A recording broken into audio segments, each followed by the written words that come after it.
दानवीर कर्ण की कहानी। युद्ध के दौरान भीम का पुत्र घटोत्कच कौरव सेना को तिनकों की तरह उड़ाया जा रहा था।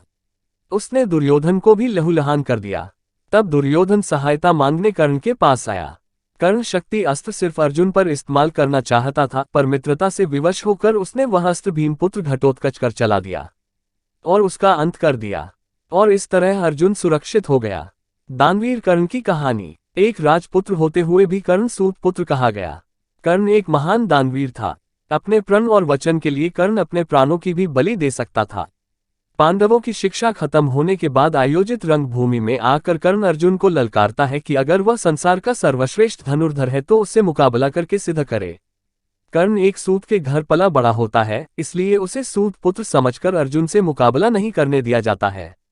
पांडवों के प्रखर विरोधी दुर्योधन को यहाँ एक अवसर दिखता है और वह फौरन कर्ण को अंग देश का राजा घोषित कर देता है और कर्ण को अपना मित्र बना लेता है। दुर्योधन के इस कृत्य से कर्ण के दुखते घावों पर मरहम लग जाता है, लेकिन समय सीमा खत्म होने के कारण रणभूमि में कर्ण अर्जुन का मुकाबला टल जाता है। पांडवों और कौरवों के अंतिम निर्णायक युद्ध के पहले भगवान कृष्ण कर्ण को यह भेद बताते हैं कि तुम एक पांडव हो और कुंती के ज्येष्ठ पुत्र हो। इस रहस्य को जानकर भी कर्ण अपने मित्र दुर्योधन से घात करके अपने भाइयों की ओर नहीं जाता है। दानवीर कर्ण के कवच कुंडल की कहानी। दिव्य कवच कुंडल के साथ कर्ण अजेय था और महाभारत के युद्ध में पांडव कभी उसे परास्त नहीं कर पाते। अतः इंद्रदेव उससे सुबह स्नान के समय ब्राह्मण स्वरूप में आकर दान में कवच कुंडल मांगते हैं।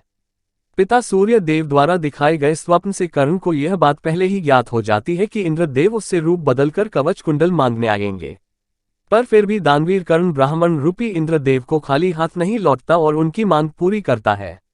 इंद्रदेव कवच कुंडल के बदले में कर्ण को एक शक्ति अस्त्र प्रदान करते हैं, जिसका इस्तेमाल सिर्फ एक बार किया जा सकता था और उसका कोई काट नहीं था।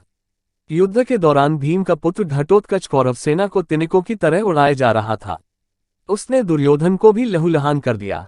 तब दुर्योधन सहायता मांगने कर्ण के पास आया।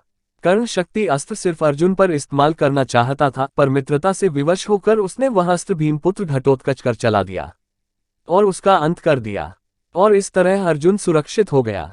अपने साथ दो शापों का बोझ लेकर चल रहे कर्ण को यह बात पता थी कि जहां धर्म है वहीं कृष्ण होते हैं और जहां कृष्ण है वहीं विजय भी होती है।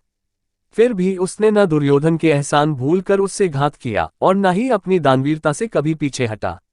वीडियो अच्छा लगे तो प्लीज सब्सक्राइब कर देना।